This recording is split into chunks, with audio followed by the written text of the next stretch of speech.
You don't deserve a dime of my mother's legacy, Clara.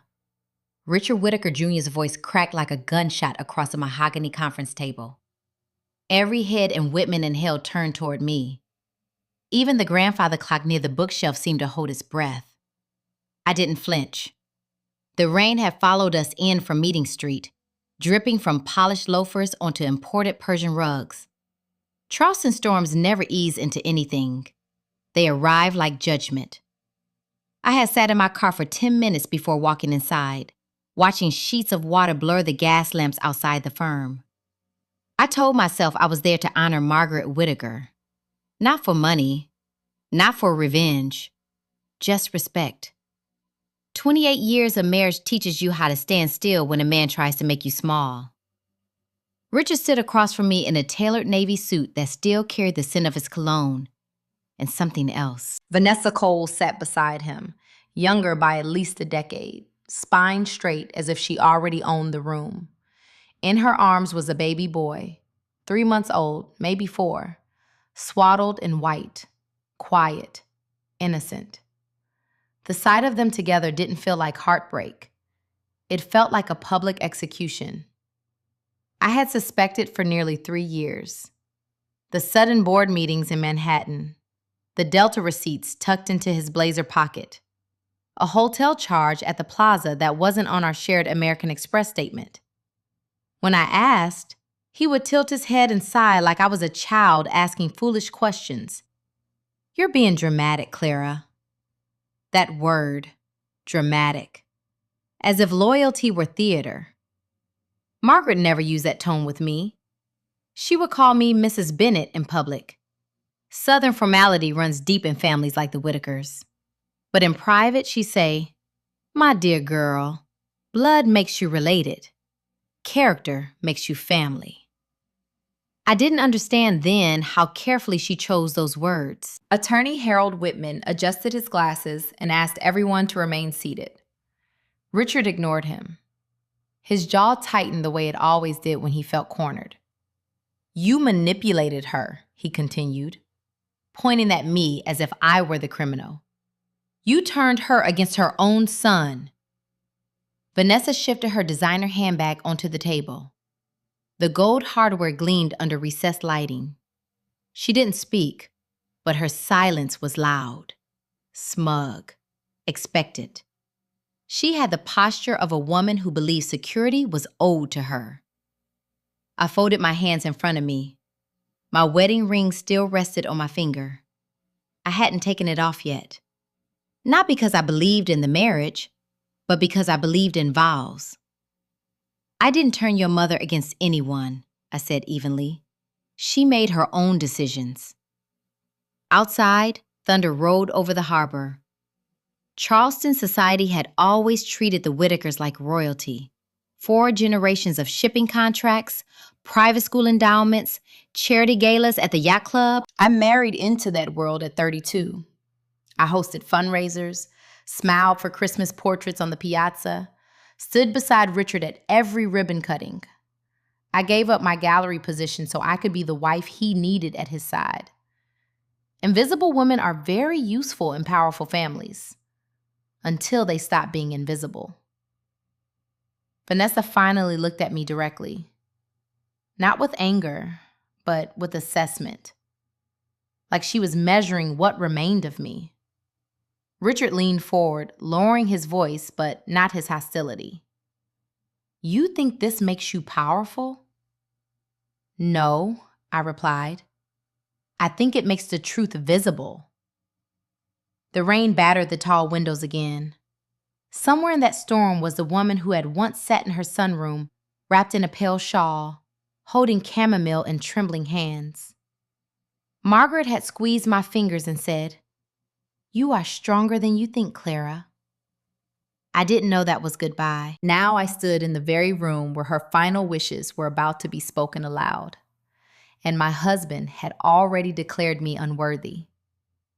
What he didn't understand was simple. I hadn't come to take anything, but I was no longer willing to be erased. The conference room at Whitman and Hill was built to intimidate. Dark walnut paneling, Shelves of leather-bound volumes that looked untouched but expensive. A long table glossy enough to reflect the tightness in Richard's face. Everything in that room said legacy, and everything in Richard's posture said he believed he was the heir to it. Attorney Harold Whitman cleared his throat and placed a thick manila folder in front of him. He didn't rush. Men like him don't. Their power is in their calm. "We are here," he began, "to read the last will and testament of Mrs. Margaret Whitaker." The words landed like a gavel. "Present," he continued, glancing down the list, "are Mr. Richard Whitaker, Jr., and Miss Vanessa Cole, and Mrs. Clara Bennett." He said my name like it mattered, like I belonged in the sentence. Richard's eyes flicked to me, sharp as a paper cut. Vanessa sat a little straighter when she heard her own name. Not Mrs., not Mrs. Whitaker, just Mrs. Vanessa Cole. Charleston doesn't hand out titles easily, and the room knew it. She crossed one leg over the other and bounced the baby in her arms. Too much movement for a sleeping child. It wasn't comfort. It was performance. The kind designed for an audience of one, Richard. Harold Whitman opened the folder with deliberate care. "Before we begin," he said, "Mrs. Whitaker also left a personal letter. At her request, it will be read after the official statement." Richard's fingers tightened against the armrest. He tried to hide it, but I saw the small twitch in his hand, the way a man's body betrays fear before his face can. Vanessa leaned closer to him and murmured something I couldn't hear. He didn't answer. His focus was locked on that folder, as if it might explode. Harold continued. Mrs. Whitaker affirmed she was of sound mind, under no duress, and fully aware of the nature of this document. The lawyer's tone was polite. The message wasn't. Richard scoffed quietly, the sound of a man offended by the concept of boundaries. He had spent his life believing his mother's love was automatic, unconditional, obedient. He forgot that Margaret Whitaker was a Whitaker before she was a mother. I sat with my shoulders back, hands still folded. My black dress clung damply at the hem where rainwater had soaked it on the steps outside. The cold was uncomfortable, but it kept me awake. It kept me present. Harold began the inventory. Item 1. The primary residence located in the historic district of Charleston, South Carolina. 4,200 square feet. Fully paid. Vanessa's lips parted in a small, satisfied smile. Richard's chin lifted like a crown was being lowered onto his head. Item 2. The lake property at Lake Burton, Georgia. Deed in Mrs. Whitaker's name. Vanessa's gaze slipped toward me for the briefest second, sharp and dismissive, as if to say, "Watch how this ends." Harold didn't look up. He kept reading. Item 3. Investment account held at. Numbers followed. Clean, official, exact. The kind of money that doesn't just buy comfort. It buys immunity. It buys silence from people who should speak up. Richard's breathing steady with every asset named. He was rebuilding himself sentence by sentence, stacking his certainty like bricks. You can see it in a man when he believes the world is returning to its proper order. Vanessa's confidence grew louder without her speaking.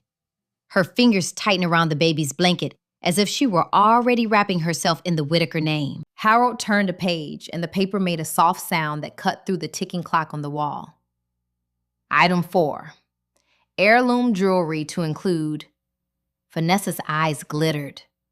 I looked at her, really looked.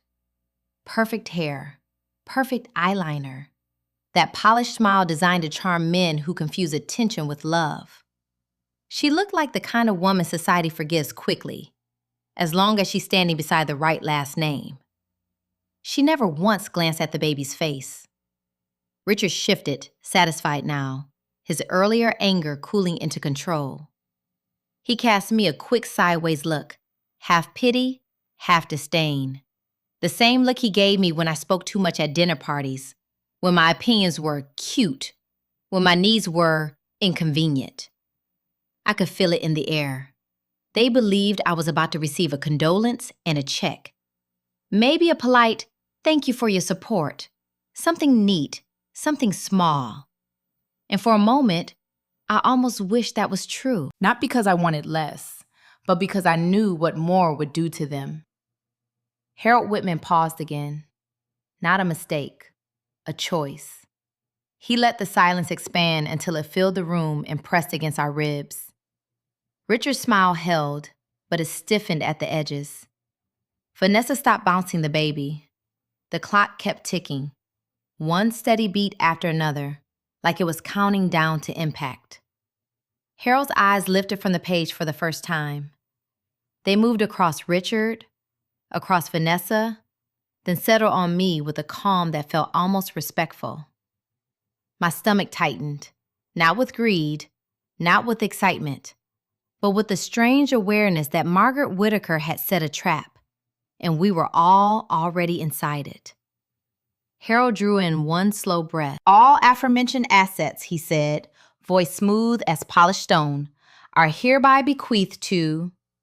"All the assets are hereby bequeathed to..." Before Attorney Whitman finished the sentence, my mind betrayed me and dragged me backward, to the night everything first cracked, 3 years earlier. The Charleston Yacht Club glittered like a postcard. Crystal chandeliers, white linen, silver trays of shrimp and grits passed by waiters in pressed jackets. The Whittaker Foundation's annual Children's Hospital fundraiser always drew the city's old families. Generations of pearls and cufflinks under one roof. I wore emerald silk that night. Richard chose it himself. "Green photographs well," he'd said, adjusting my necklace in the mirror. "You represent the family now." Represent, not belong. The ballroom buzzed with polite laughter and bourbon clinking against crystal.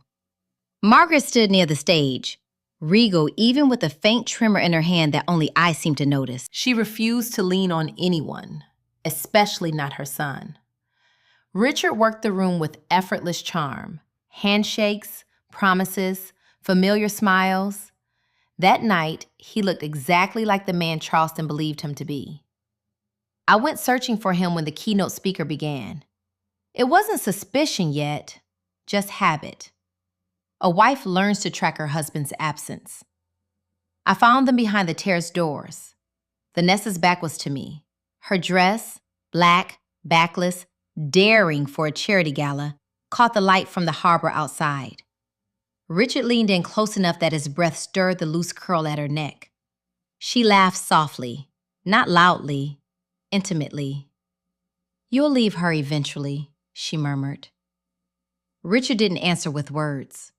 His hand rested at the small of her back, familiar, comfortable, claiming. I stood behind a potted palm tree like a stranger at my own life. The air tasted like salt and humiliation. For a full minute, I considered walking forward, making a scene, saying something sharp and unforgettable. But Charleston doesn't forgive women who break decorum. So I did what wives in powerful families have done for generations. I turned around. I went back inside. I smiled at donors. I thanked board members. I told a reporter how proud I was of the Whittaker legacy. I applauded when Margaret spoke about integrity and community. Integrity. Later that evening, Margaret found me alone near the dessert table. She didn't ask what I'd seen. She didn't need to.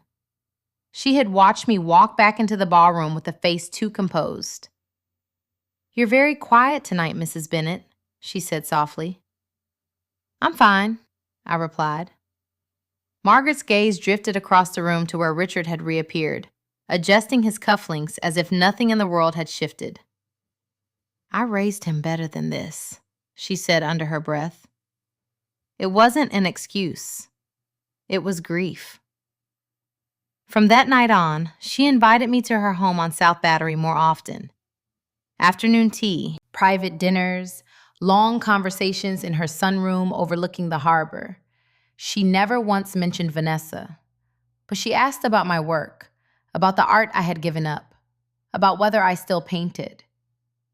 Richard, meanwhile, grew colder. "You're imagining things," he told me once when I questioned a hotel charge from Manhattan. "You're too sensitive." Sensitive. That word became his shield. Vanessa began appearing in photographs online. New York skyline behind her, champagne glasses raised, captions about hard work paying off. She never tagged him. She didn't need to. Margaret saw it too. I know she did. Women of her generation may move quietly, but they miss nothing. One afternoon, wrapped in a pale shawl, she reached for my hand. "You are stronger than you think, Clara," she said. Her fingers were cool, her eyes steady. I thought she meant my marriage. I didn't realize she meant survival. The memory snapped away as Attorney Whitman's voice returned, sharp and present. "All aforementioned assets are hereby bequeathed to Mrs. Clara Bennett." The words struck the table like lightning.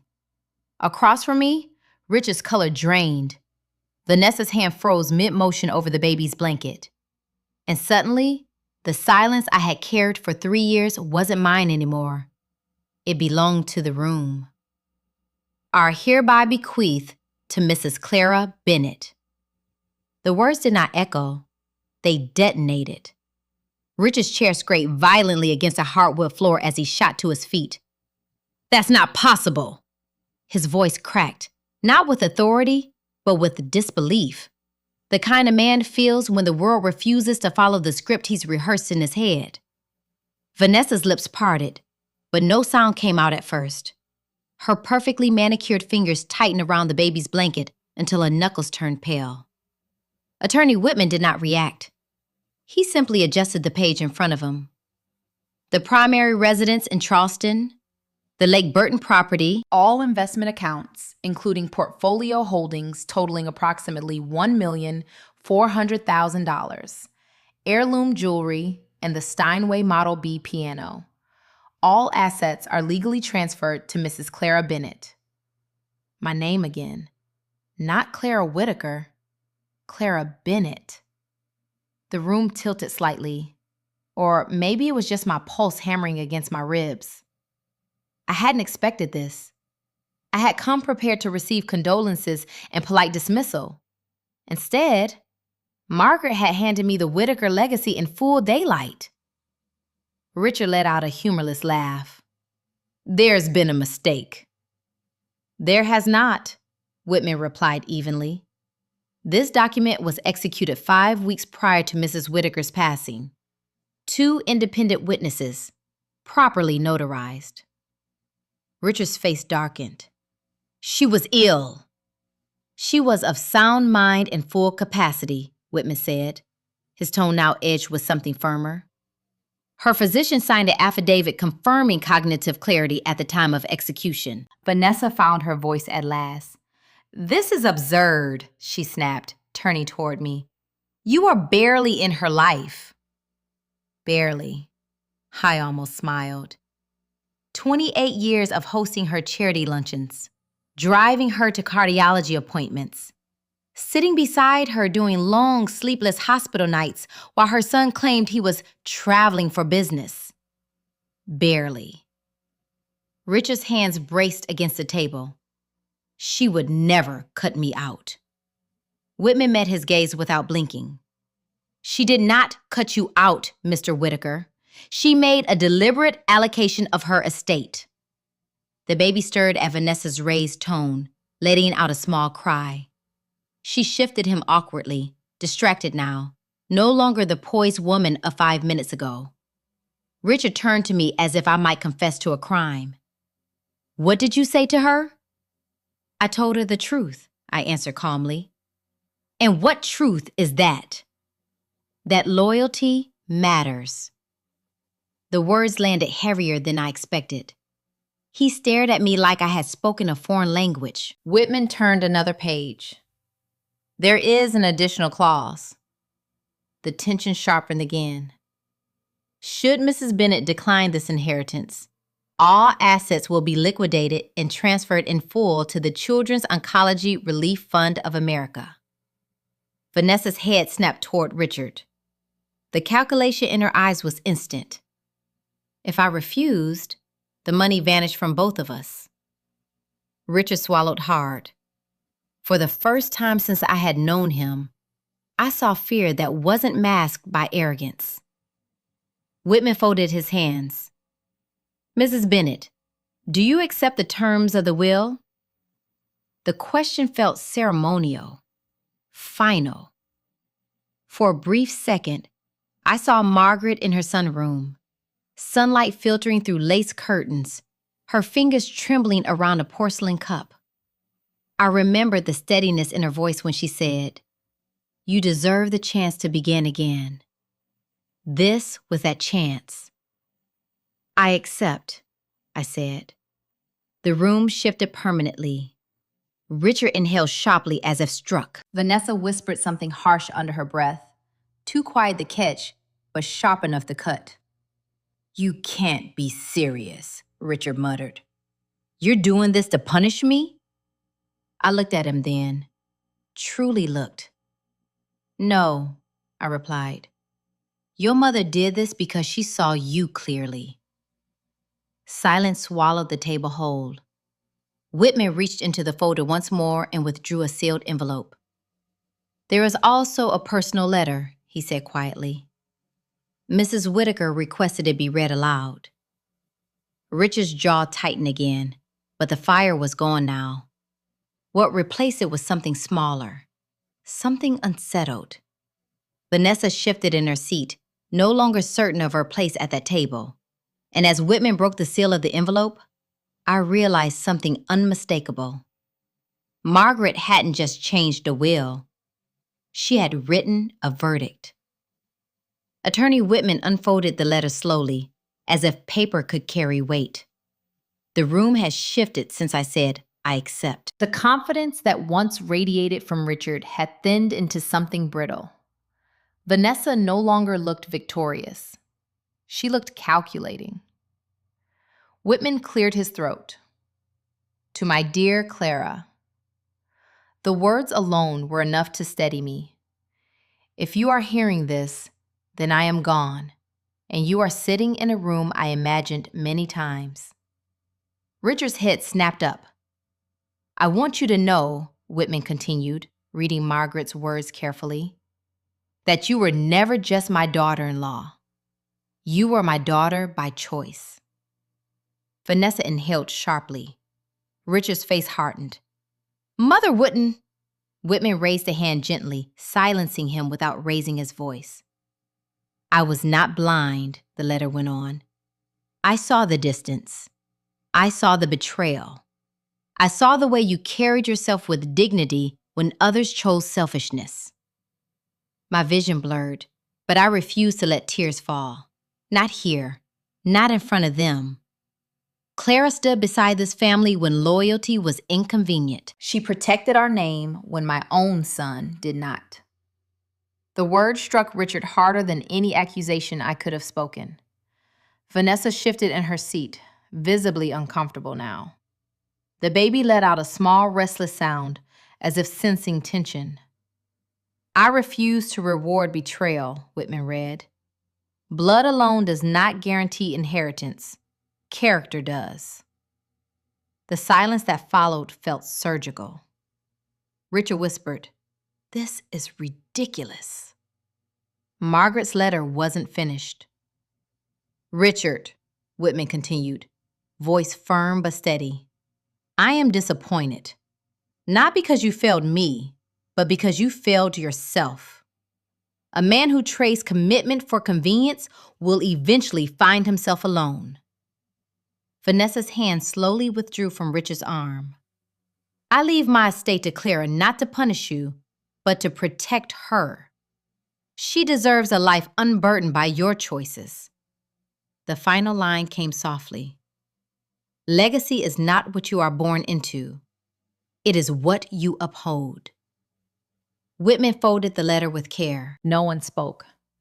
Vanessa was the first to break. "This is insane," she snapped, rising from her chair. "She must have manipulated her.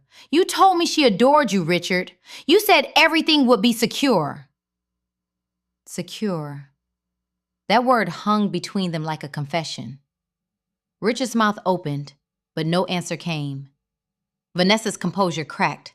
"You promised we'd be fine. You promised this baby would be taken care of." Her voice trembled, not with love, but with panic. Whitman interjected calmly. "Miss Cole, the will is legally binding." Vanessa stared at Richard as if seeing him clearly for the first time. "So that's it? There's nothing?" Richard said nothing. That silence was louder than his earlier shouting. Vanessa let out a sharp laugh. "Unbelievable." She adjusted the baby on her shoulder and stepped back from him, physically, deliberately. "I didn't sign up for this." And just like that, the partnership built on expectation began to fracture. Richard turned toward me then, desperation replacing pride. "Clara, this doesn't have to—" "It already did," I replied. For the first time, he looked smaller. "If you're watching this unfold and wondering what you would do in my place, would you forgive? Would you walk away? Leave your thoughts below. Your voice matters more than you think, and the most unexpected turn is still ahead." Vanessa moved toward the door, heels striking the hardwood sharply. "Call me when you figure out how to fix this," she threw over her shoulder. The door closed behind her. Richard remained standing, stripped of everything he believed made him powerful. And for the first time in nearly 3 decades, I was no longer standing in his shadow. The hallway outside the conference room carried sound differently than the room itself. Vanessa's heels struck marble with sharp, uneven rhythm. I heard her before I saw her. Anger travels fast in enclosed spaces. "You said it was yours," she hissed at Richard near the elevator bank. "You said your mother would never cut you out." Her voice wasn't grieving. It was calculating. Richard followed her out, no longer the polished executive, but a man scrambling to preserve something already lost.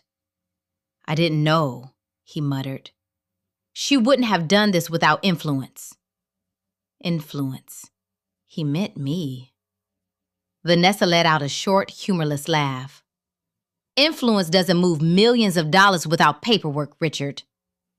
The baby stirred in her arms again, fussier now. She adjusted him impatiently.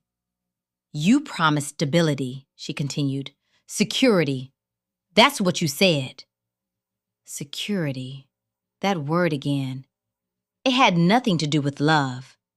Everything to do with assets. Richard lowered his voice, but the edge remained. "We can contest it." "With what money?" she shot back. The question landed harder than anything Margaret's letter had said. I stepped into the hallway then, not dramatically, not to intervene, simply to leave. They both turned. Vanessa's expression shifted when she saw me. No longer smug, not even angry, appraising. She took one long look at the polished floors, the framed legal degrees, the quiet authority of a Charleston firm that had stood for 75 years, and she understood. This wasn't going to reverse itself. She moved first. "I didn't sign up to struggle," she said flatly, eyes on Richard. "Call me when you fix it." Then she walked toward the elevator without looking back. The door slid shut with a soft mechanical sigh. Richard stood there for several seconds, staring at the closed still as if it might reopen out of mercy. It didn't. When he finally turned toward me, the bravado was gone. So was the anger. "What are you going to do?" he asked quietly. The question was almost polite. I adjusted my coat over my shoulders. The rain had stopped outside. Sunlight filtered through tall lobby windows, casting pale reflections across the marble floor. "I'm going to honor your mother's wishes," I said. "That means you'll sell the house?" His voice tightened. "The house is in my name now." He swallowed. For years, he had used the Whitaker residence as proof of status. Cocktail parties on the veranda, political fundraisers in the dining room, business deals sealed under antique chandeliers. Now it was just property, and it belonged to me. "You can't just erase me," he said. "I'm not erasing you," I replied evenly. "Your mother made her decision. I'm respecting it." His hands flexed at his sides. "Where am I supposed to go?" It was a strange moment. For decades, I had built my life around his schedule, his comfort, his ambition. Now he stood before me asking for direction. "You're 48 years old, Richard," I said quietly. "You'll figure it out." He stared at me, searching for softness, for the version of me that would step in, smooth things over, absorb the damage. That woman had carried this marriage longer than it deserved. "She wouldn't have done this if you hadn't turned her against me," he insisted one last time. I met his eyes. "She didn't turn against you," I said. "She recognized you." The words settled between us like final paperwork. Attorney Whitman approached from behind, voice calm as ever. "Mr. Whitaker, I should inform you that the family trust transitioned controlling interest in Whitaker Shipping to an independent board 3 weeks ago. Your mother arranged it personally." Richard blinked. "What?" "You will receive notice regarding your employment status within 48 hours. It wasn't cruelty. It was preparation. Margaret hadn't left loose ends. Richard looked as though someone had removed the ground beneath him. The inheritance was gone. The company was no longer his to command. The woman who stood beside him minutes earlier had stepped into an elevator and chosen certainty over him. For the first time in our marriage, I saw what he truly was without insulation. Not powerful, just unguarded. "I'll have my attorney contact you," he said stiffly. "You're welcome to," I replied. But we both knew the law was no longer on his side. I walked toward the exit without waiting for him. The heavy wooden doors opened onto Meeting Street, where puddles reflected a clearing sky.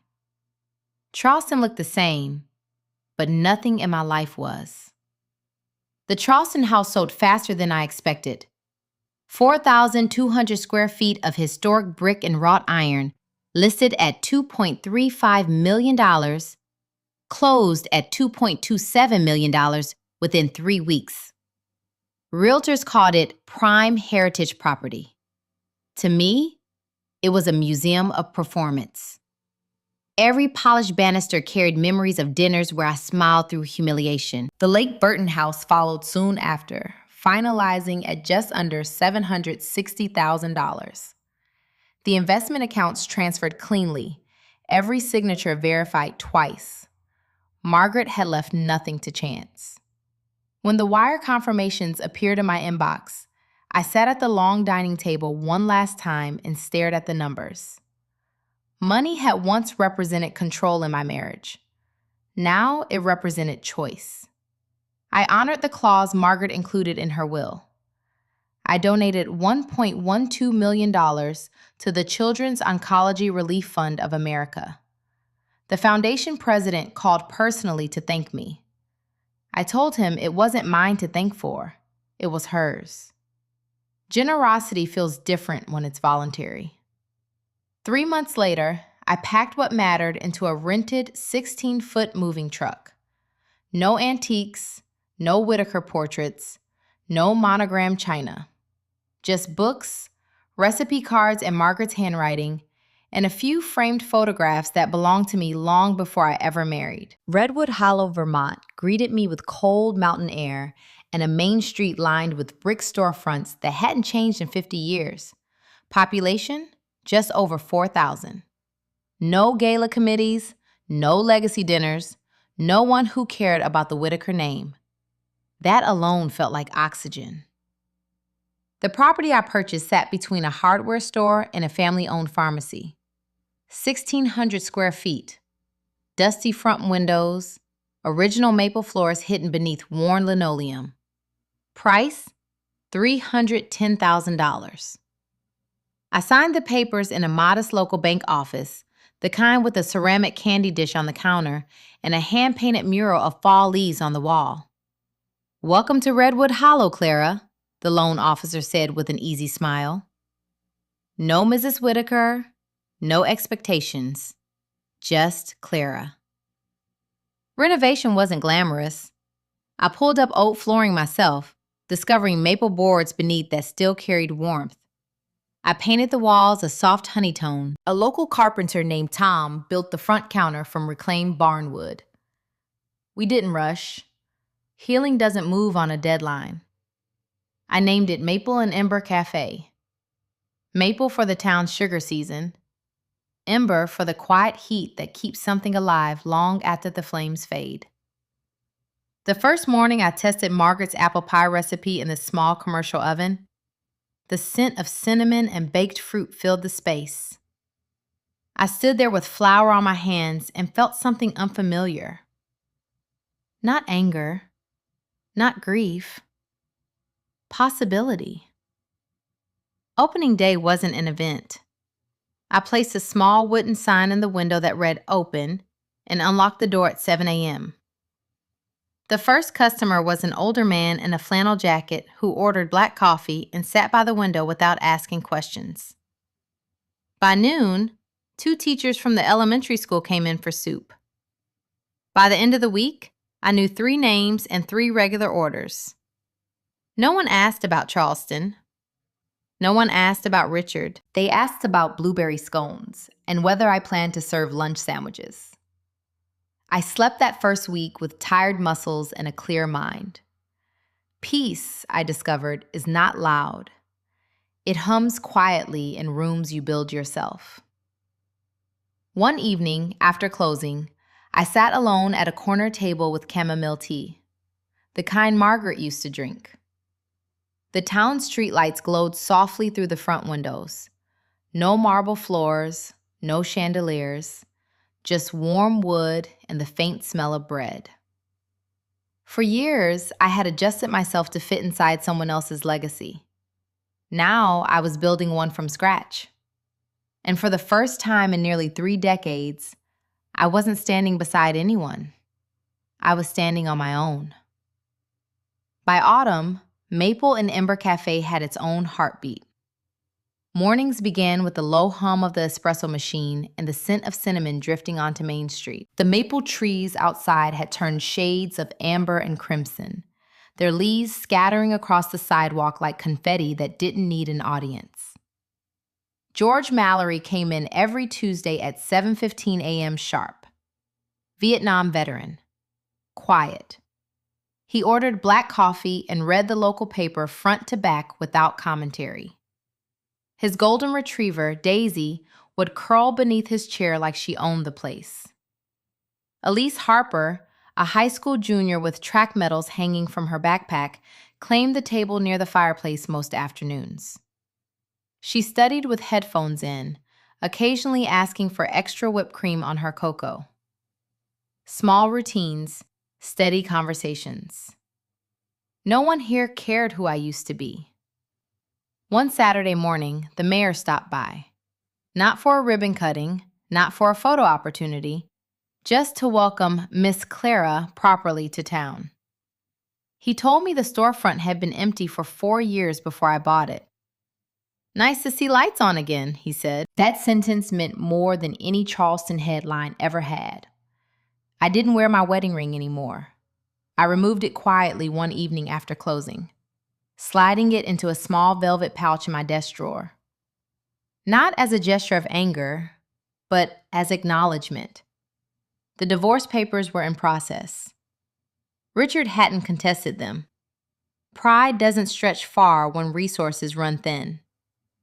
Occasionally, news filtered up from South Carolina. Whitaker Shipping had restructured. The board replaced Richard within 2 weeks of Margaret's passing. An article in the Charleston Business Review mentioned internal instability and questionable private investments. A mutual acquaintance emailed me a clipped headline: "Former heir faces financial setback after trust realignment." I read it once, then I deleted it. There was no satisfaction in it, just distance. Late one afternoon, a little girl named Lily came in with her mother. They ordered grilled cheese and tomato soup. Lily sat by the window with crayons and asked if she could draw the cafe. When she finished, she handed me a napkin covered in color. 2 stick figures stood under a bright rainbow. Above the door, she had written, in careful block letters, "Safe." "It feels warm here," she said shyly. Warm. I framed that napkin and hung it near the coat rack by the entrance. Not because it was perfect, but because it was honest. In Charleston, warmth had always been curated. Silver trays, polished smiles, legacy speeches. Here, warmth was earned. One evening, after closing, George lingered by the counter. "You seem at peace," he said, not as a question. "I am," I answered. He nodded slowly. "That's harder to get than revenge." I smiled at that. Peace doesn't make headlines. It doesn't shock rooms into silence. It doesn't win arguments. It simply stays. As winter approached, snow dusted the rooftops of Redwood Hollow. The cafe windows fogged slightly from the heat inside. Conversations filled the space in soft layers. No raised voices, no calculated performances. And somewhere far to the south, a life I once built was collapsing under its own weight. But it wasn't mine anymore. For the first time, when I looked at my reflection in the glass after closing, I didn't see a woman defined by a surname. I saw someone whole, someone who had stepped out of a storm and chosen the quiet. It was a Thursday morning when I saw him. Snow had melted into thin slush along Main Street, and the sky hung low and gray over Redwood Hollow. I was wiping the inside of the cafe windows when a figure across the street caught my eye. For a second, I didn't recognize him. Richard had always been impeccably dressed. Tailored suits, polished shoes, hair trimmed every 10 days like clockwork. The man standing across from Maple and Ember wore a wrinkled wool coat and boots that had seen too many sidewalks. His shoulders curved inward, as if the air itself pressed against him. He stepped off the curb slowly. The bell above my door chimed when he entered. Conversation softened but didn't stop. People in small towns notice everything without staring. He stood just inside the doorway, scanning the room. The honey-colored walls, the wooden counter, the chalkboard menu with the day's special written in my handwriting. "Clara," he said, not loudly, just uncertain. I didn't rush toward him. I didn't step back either. I stayed behind the counter, wiping my hands on a clean towel. "You found it," I said evenly. He nodded, glancing around again. "It's nice. Thank you." Silence hovered between us, heavy but controlled. "I heard you moved north," he continued. "Didn't believe it at first." People nearby pretended to focus on their coffee. George folded his newspaper a little more slowly than usual. Richard cleared his throat. "I came to say I'm sorry." There it was. No explosion, no shouting, just a word that arrived years too late. "I've had time to think," he added, "about everything." I leaned my hands lightly against the counter. "That must have been uncomfortable."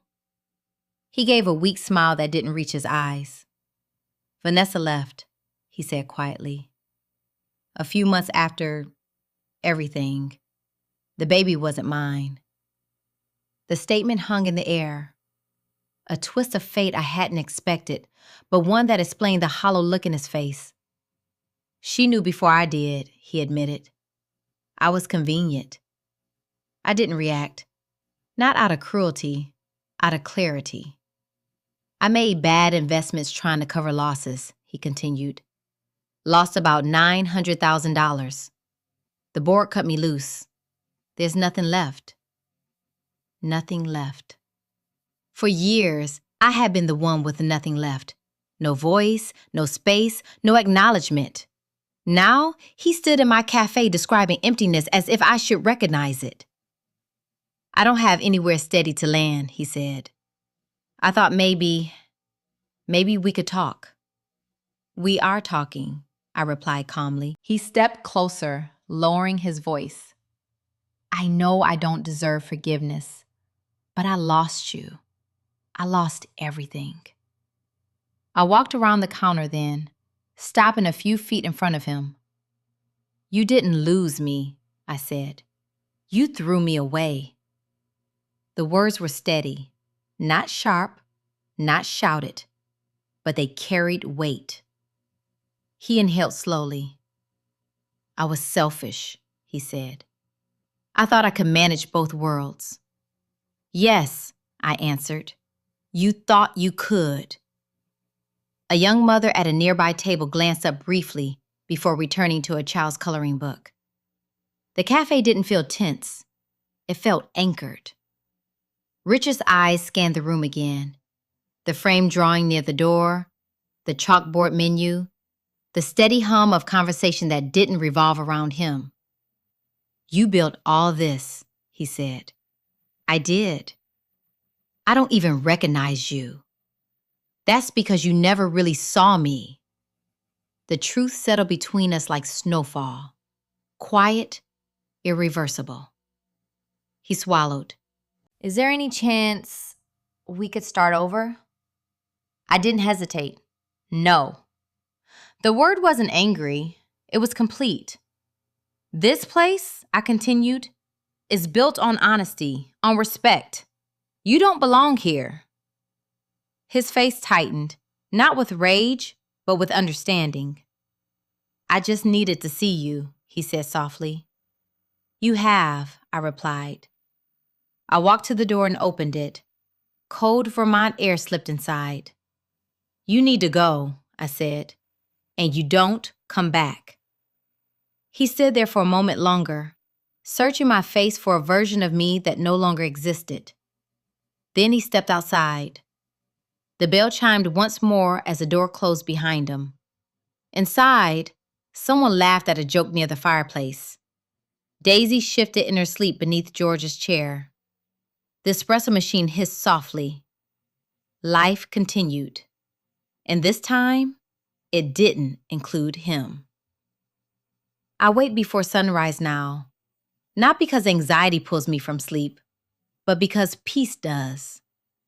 The sky over Redwood Hollow carries a pale blue glow just before dawn. I walk barefoot across maple floors and turn on the soft pendant lights above the counter. The cafe feels different at that hour, like it belongs only to breath and memory. Flour dust rises gently as I prepare the morning batter. Cinnamon warms the air. The old jazz station hums through the speakers, steady and unhurried. There's no marble foyer, no silver-plated expectations, just rhythm. 2 weeks after Richard left town, the final divorce decree arrived by certified mail. Clean, official, signed in Charleston County Family Court. I placed the envelope in a drawer without ceremony. Some endings don't need witnesses. Not long after, I received a letter from the Children's Oncology Relief Fund. The $1.12 million donation had funded 3 pediatric research grants and expanded a treatment wing in Ohio. They included photographs, small children with hospital bracelets and cautious smiles. Margaret would have approved. Word spread quietly through town that Maple and Ember Cafe had been nominated for Best Small Town Gathering Spot in a regional lifestyle magazine. The mayor joked that I'd have to give a speech. I told him I preferred baking. One afternoon, George lingered by the counter again. You look lighter, he observed. I am, I answered. Richard's name surfaced once more in a financial news column forwarded by an old acquaintance. A federal tax inquiry. Questions about mismanaged funds during his final months at Whitaker Shipping. Nothing criminal yet, just scrutiny. I deleted the message unread beyond a headline. Justice doesn't need my attention to function. The cafe door opened later that day, and Lily ran in ahead of her mother, snow boots stomping enthusiastically. She stopped beneath the framed rainbow drawing she made months ago. "It's still there," she said proudly. "It belongs there," I told her. Safe. That word means something different now. Years ago, I believed safety came from marriage, from reputation, from standing beside a powerful name. I mistook structure for security. I know better. Security is self-respect. It is waking up without rehearsing what you'll tolerate that day. It is building something that doesn't depend on someone else's loyalty. One evening, after closing, I stood at the doorway of Maple and Ember and looked out over Main Street. Snow drifted softly under lamplight. Inside, chairs were neatly turned upside down on tables. The room smelled faintly of baked apples and coffee grounds. I thought about the rain in Charleston, the conference room, the accusation that I didn't deserve a dime. Perhaps I didn't deserve it. Perhaps I earned it. But the truth is simpler than either. Margaret didn't give me money. She gave me freedom. Freedom to step out of a shadow. Freedom to stop negotiating my worth. Freedom to choose myself. Each morning when I flip the sign from closed to open, I do it with steady hands. I am not a victim. I am not a discarded wife. I am Clara Bennett, and this life is the one I chose. In life, betrayal can break you or reveal you. Legacy is not about bloodlines or bank accounts. It is about character, about the choices you make when no one is applauding. If this story moved you, please leave a like for the channel. Share your thoughts in the comments below, and tell us where you're listening from today. Thank you for staying until the very end. Wishing you health, strength, and peace. And we'll see you again in the next story on Revenge Story.